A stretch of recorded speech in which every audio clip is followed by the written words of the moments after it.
Hello, everybody. Welcome to Season 2. And 2 years in the future from when we started this campaign. Unbelievable. Right. Congratulations, President Clinton. We appreciate the clean and decent campaign that you ran. Place your bets, folks. Yeah.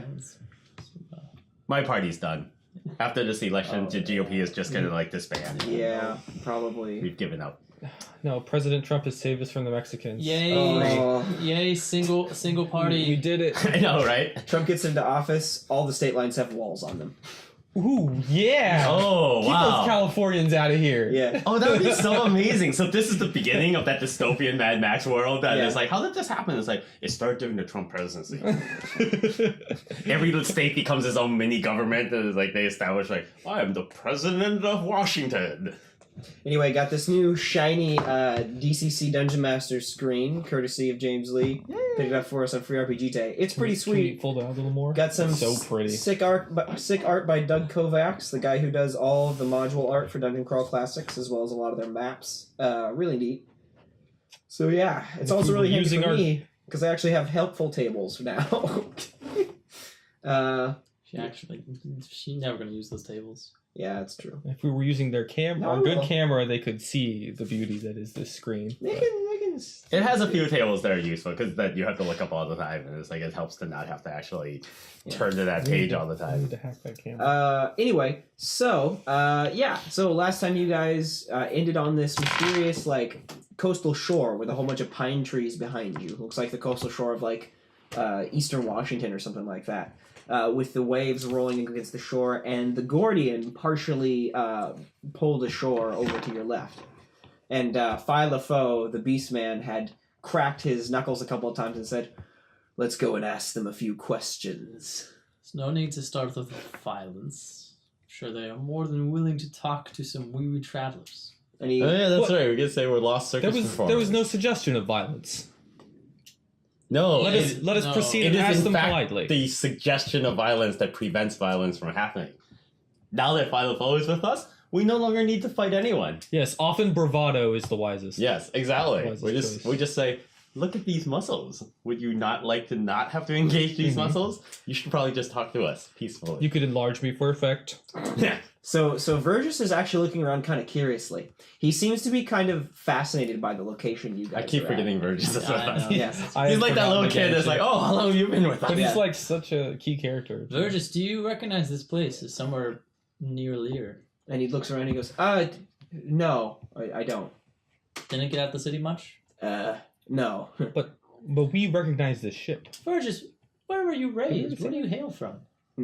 Far across the Aquamarine from Lear. How did you get yourself to the Lear? I told you, I was in that terrible accident, and then Parallax, or at least his followers, saved me from it. After that, I started following him. What was the accident? I don't like to talk about it. It involves a bunch of bad decisions involving very powerful magic. Yes. We've all been there. I was hoping he would say something like, I wasn't wearing my seatbelt and give away this whole other plot that is like... Future world! No, it turns out he was just a kid in New York and he got thrust into this universe. I fell down the stairs. Yeah. No. The shame! No, he just actually fell down the stairs. Yeah. He's just really embarrassed, though. As a kid, he had prided himself on his grace. He's laying he there was a dancer. with his back broken. That's why he had a huge hunch. Exactly. Yeah. He was there for hours until finally Parallax knocked on the door and said, "Looks like you could use a little hand." Would you like to be Inspector Parallax? Anyway. So, wait, is that the Inspector Gaston backstory that he was an injured? He got in a car crash, I think. Oh, it's just RoboCop. He was in a massive explosion, and then kids. he got put back together. Oh, I never knew what his backstory was. Yeah. I don't know. So Phi flexes his fingers a bit more and goes, "Maybe you should let me go in first and do a little reconnaissance. We'll see what's going on aboard the ship." Oh. Why be so suspicious of the whole thing? It's just people. Look, they will tell us everything we need to know. I've been jumping planes for a long time. If there's one thing I've learned, you never rush into a place you don't know anything about. Why are you assuming these people are going to attack us? I don't know. They might. Well, we must be ready for everything. They're merely merchants. I'd be surprised if they were carrying even weapons. Well, they weren't just merely merchants. Yeah, they were about to transport the coffin of Savannah. Those are not mere merchants. They wield powerful magic, no doubt. I see no problem with just waving hello. Well, all right. Then you go up first. Jovan, Well, would you care to as join our me? expert in magics, absolutely.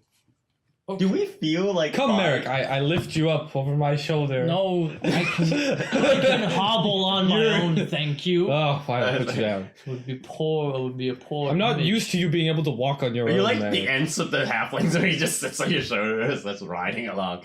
Peepy's basically a halfling, right? It's like You only have 10 strength. How You're not shriveled that are strong. you? Yeah, but I'm not that just- aren't you also You're just taller than him? so shriveled. I don't know. Anyways, It's like a super awkward thing where you just You just carry like this old this skinny, guy. taller guy that I just picture Merek like hunched over and Jovan like gives him an arm. That's what I picture. I know. I picture me literally slinging him over my shoulder. No. Like a no, bag, no, like a me, wet I noodle. have, like Yeah. a bag of grain. I have the staff I had since episode 1.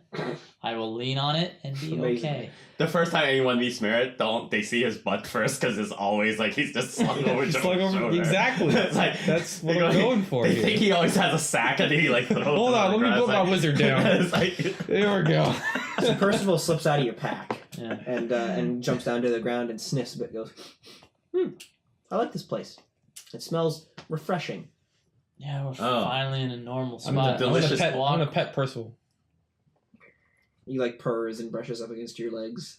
does Percival like it because it Percival, do you want to ride? has a delicious taste of cooked human I'm- flesh?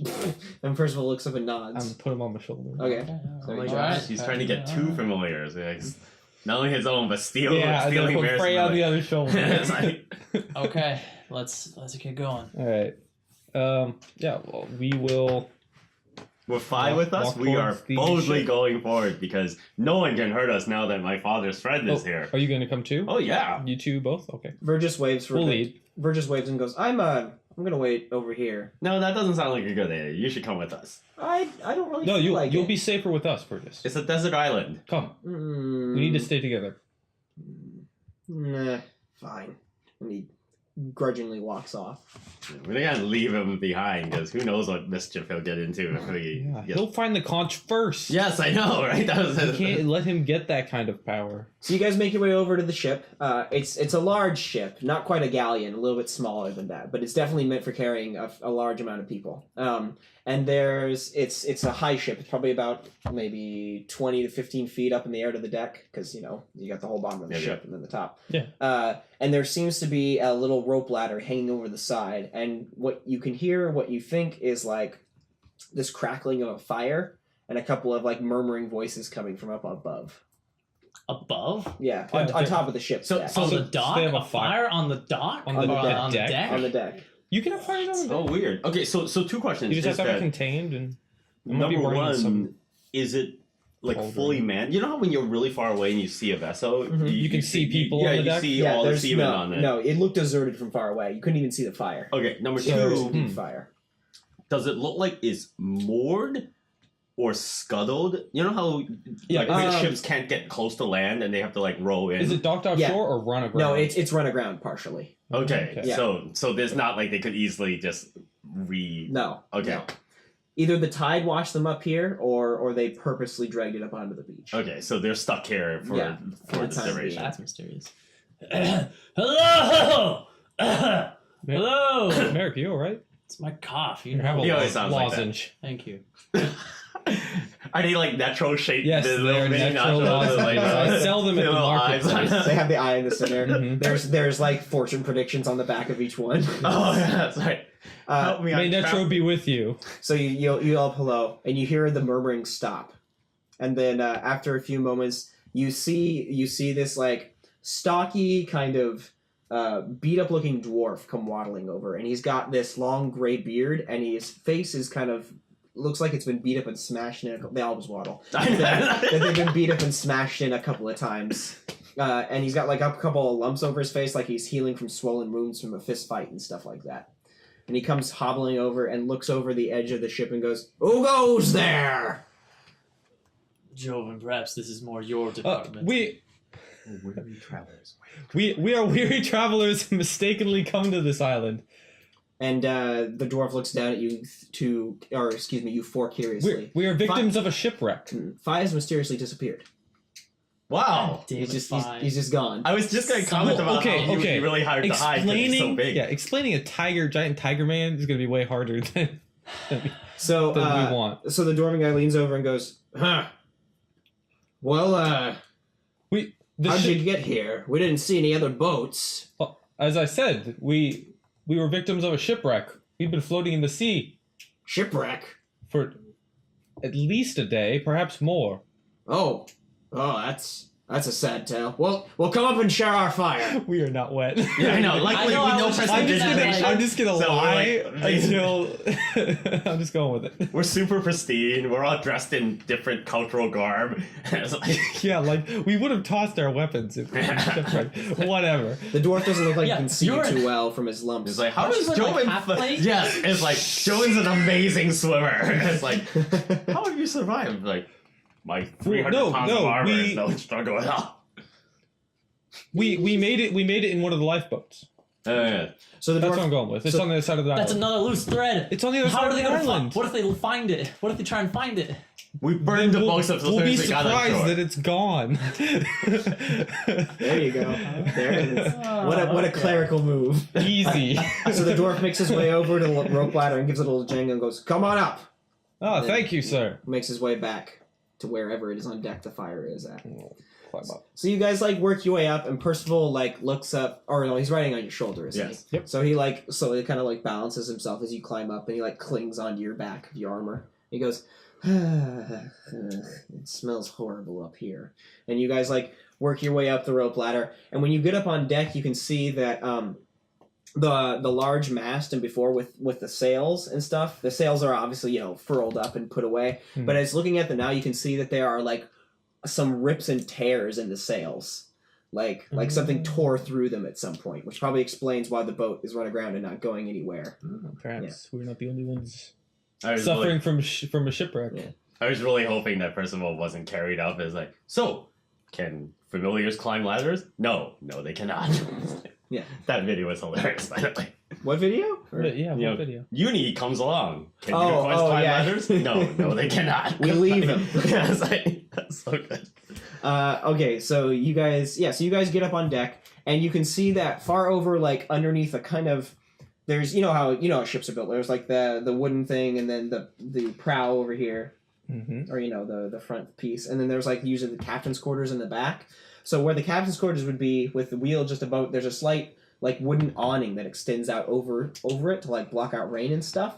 And you can see that underneath that there's a kind of iron holder which has a couple of logs in it that are burning in a fire. And there's at least 4 other dwarves gathered around it warming themselves. They seem to be dressed in loose-fitting garb, rags and stuff like that. Some of them are wearing very, very shoddily put together armor. So they're all dwarves. They're all dwarves. And is this a alleyway homeless drum circle, whereas they're all, or is it a small little? No, it looks like a drum circle. Oh, okay. That's the iron thing is raised up a bit, like it's on legs. Darn hippies. Get out of my yard. So the one with all the punches over him waves you over and goes, "Come on over, share our fire." Ooh. Thank you. You are so kind. We love the sharing of fire. We joined their little homeless encampment with their rat sandwiches. Still with us. Yeah, Burgess moves over. Okay. So the dwarves are mumbling to themselves a bit, we're a stranger. And then one of them turns to you and goes, "So, you're shipwrecked, you say?" Yes, indeed. Well, where at? Just off the coast? Yes. Where were you coming from? Where were you headed? Oh, we were coming from Lear, headed across the aquamarine. And they look at each other and they laugh a bit and they go, "You didn't get very far then, did you?" We just wish to return home. Maelstrom a couple of days ago must have taken you out. We could see it. Well, that must have been it. I was sleeping. And one of the dwarves looks up at the sails and goes, "Well, we'd love to take you home, but as you can see, we're a little stranded ourselves." Might we aid you in the repairs of your ship, if at all possible? Oh, it's fine. We're actually just waiting around here for the finishing of a job anyway.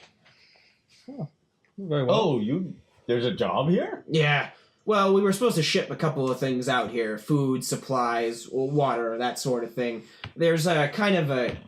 I don't know, I don't want to call them a cult. That seems kind of mean. But there's a small contingent of people who live over in that stone temple-looking thing over there. They pay us to transport things to them sometimes. Oh, so you're not marooned here. There's actually... You came here on purpose. Well, yes. By sheer luck, we got to our destination. Oh, good. But on the way here... So hungry. Something tore our sails to pieces. You have no idea what? It was not a storm. There was just a whole bunch of this weird-looking red mist. That's all we could see. Mysterious. I literally glance at Merek when he says red mist. It's like... All the things we've gone against, what has been red mist? Remember your summoning ritual? What? Oh, I mean, it was like that once, right? Yeah, up in his room when he was doing that ritual, that was the one time... Was it red mist? I thought that was just...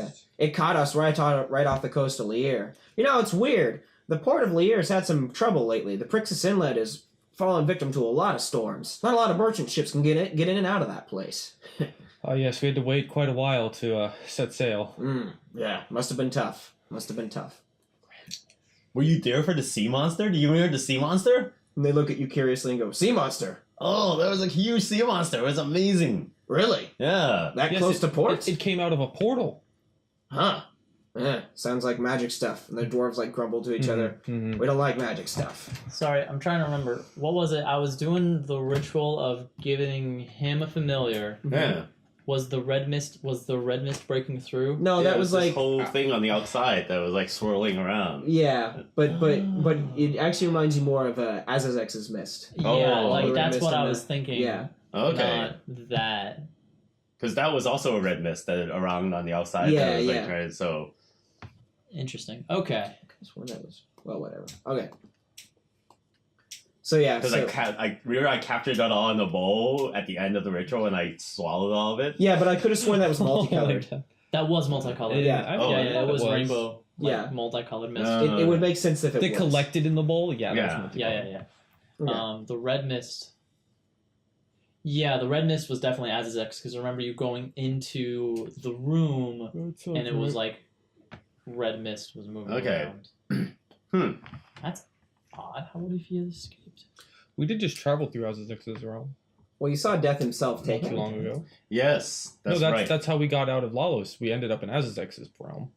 Then we jumped to the Codex. You traveled to the Horde. The Horde. Which Azazex was... That's what I mean. Yeah, okay. Yeah, what do you think Azazex's thing? The place that Azazex was defending, I want to consider that his domain. Oh, I see. I mean, it was when he was trapped there. That's what I'm thinking. Anyway, you want to look at it. Anyway, so yeah, the dwarves keep rubbing their hands against the fire and stuff like that. And they go, we've got some salted fish if you want to eat. Oh, yes. Oh, please. So hungry. Oh, thank you. So they serve you a meal. They've got some salted fish and they have some fresh squeezed lemons and then they hand you... Didn't we just eat? They carry it. No, you didn't. Wait, the tea and crumpets thing was hyperbole. We didn't get tea and crumpets. I was hoping that we had who's gonna have tea and crumpets? My imaginary hunger is back with a vengeance. It was this amazing realm of delicious arboreal joy. There had to be tea and cakes. There was one gigantic white bird that flew overhead. All right, so they hand you some fresh squeezed lemons, some salted fish, and then they seem to have this keg of beer, which they tap out a couple of mugs. Oh, yes. It is brilliant. So these dwarves know how to travel. As we eat with them, from the other, how long can we get a sense of have they been here a long time? Because setting all this stuff up, do they look like they just kind of crashed here? They have a job, but it's they've been here for a month or something like that. There's no real way for you. How would you tell? From the level of dilapidation, because you know how when you settle into a space, if you're just crashed yesterday and you put up a fire, the boat will still be wet, there will still be the accoutrement of damage and things like that. But over time, you leave your socks out, you don't clean up your dishes. There's more and more things accumulate when you know that you're trapped someplace for a while, and so you can sort of see it's this is really lived in. They must have been here for weeks. Yeah, it doesn't look like they've been here for a month. Or even maybe a few weeks. It looks like they've been here for a shorter amount of time than that. All right. Okay. Whatever happened to them was probably fairly recent. Yeah, because I'm trying to get a sense of whether or not after they fled us, like at the very beginning. Oh, it's definitely been a long time since they fled you. Yeah, but I'm trying to see like whether they fled us and then were shipwrecked her immediately after that event. It doesn't seem like that. It seems like there was a long period of time where they were sailing around. Okay. Yeah. Okay. That's what I thought. So you guys feast, and curiously enough, Deidre, give me a intelligence check. I don't know what that means. Just roll a die and tell me what roll number. d20 and add intelligence modifier, which is probably 0. Yep. That's a 6. No, okay, never mind. So yeah. I'd like to ask him more about the inhabitants of the island. What do you want to say? So these inhabitants, these people that live in this temple, what do they do? Serve us. They pay us to bring them food. That's all we care about. What do they pay you with? Gold. Where do they get the gold? I don't know. Never really questioned it. Are they friendly people? They're palatable. What do they look like? Are they people? Oh yeah, humans. Yeah, humans. I think there's a couple elves among them. Haven't seen any dwarves with them. Are they willing to trade? Maybe. I'd be careful. Approach them with caution. They're kind of tense about the area. Think it's some sort of sacred site or something. There's a couple of them that think they have something to protect here. Ooh. Wait, you said you were in the middle of a job. Does this mean that some of your crew have gone up to the building over there? Oh, no. We finished our delivery once we were wrecked here. Fortunately, the cargo could still get here. We just haven't headed back to Lier in a while. We should probably find some way to get the sails fixed, but frankly, we've been sailing around for weeks. We're kind of tired. So it's just the 4 of you? So there's at least like 6 dwarves standing around the fire, and then they go, oh, no. There's more crew downstairs in the hold, but they're sleeping right now. Are they all okay. dwarves? Yeah, all the crew's dwarves, apparently. Okay. Dwarven sailors. Yeah. I know, right? That's I wonder, first. I wonder if they're like outcasts amongst their people or something like that. You want to ask him about it? Or? Yeah. I'd be like, I haven't seen a dwarven sailor before. Please. Yeah, hard times have hit our people. Ever since the ants started invading our realms, the tribe's been breaking up all over the place. Oh, that's right, the ants. A lot of the dwarves have to turn to other things to make ends meet. We've met some dwarves before. Have you, do you perhaps know of... Oh no, I suddenly realized that I might not have written down their names. Oh, I definitely have one. Jurgen, Jurgen, Thorgen, and... You mentioned his name immediately, they spit us like, those betrayers! Yes. Have you heard of Drothus, Anson, Thorhelt, or Gurgen, Stone Door? And the dwarves like grumble to each other. One of them goes, Stone Door. Oh yeah, I've heard that name. Well, so before you even go further, Don't have them. depending on how famous they are, he wields the Stone Door hammer. Oh, I know. Which he carries. So if it's they don't seem to recognize that. Okay. But yeah, one of them goes, I've heard the Stone Door name. Yeah, a bunch of artisans from over to the north. Artisans? Why, you have a run-in with them? Yes, we did some tunnel diving with them, some spelunking. Some exploration. Good for you. Yeah, it was quite enjoyable. They were nice folk. Yeah. Wait, so this isn't like the Lord of the Rings world where they immediately go, they look at Jovan and they go, oh my gosh, Dwarven made! Like, you know how like the dwarves in the world is like, I recognize Dwarven artisanship as soon as I see it. They don't seem to freak out about it that much. You'd imagine it might happen that way in some other parts of the world, but these dwarves have lost their homeland. Yeah. So they don't have a strong sense of like cultural attachment. They also like don't spend their lives forging stuff, so they won't be like. No, I was just thinking that before they lost their homelands, they would say, "Oh, I recognize Dwarven workmanship," as opposed to, "How have you taken this elven sword?" I don't believe you. Yeah, but Dwarven workmanship is like all over the place. They may recognize it. They just don't comment on it. Okay. Right. Well, I mean, I think in this world, it's like dwarves make things to sell them. Oh, as opposed to like it's not like dwarves make it. things so they can only have their things. It's got to be an economy, right? Like dwarves make things to sell them. So it just so happens that Nick or Jovan owns something that is dwarven made. Well, also I was given it as a token of friendship. Actually, well, you were given it as an introduction to the clan. Like, Yeah. You're technically part of the clan. Oh, Yeah. yeah, that's what I thought, but it's not like it's my last name. No, it's true. Maybe I'll change my name to there- Jovan Stone Door True Sight. That would be Your amazing. last name is True Sight? Yeah, you don't remember that? I'd always Like, assumed that was a picked last name. the great thing about it is that he can go back to the home clan now and pick a wife from amongst the Stone Door Dwarves. You are given a second name as part of your like clerical ceremony. Yeah. Oh, it's like cleric. Catholicism. I always thought it yeah. represented you foregoing your family for the benefit of following that trope. No, I didn't have a family name. Oh, okay. All right.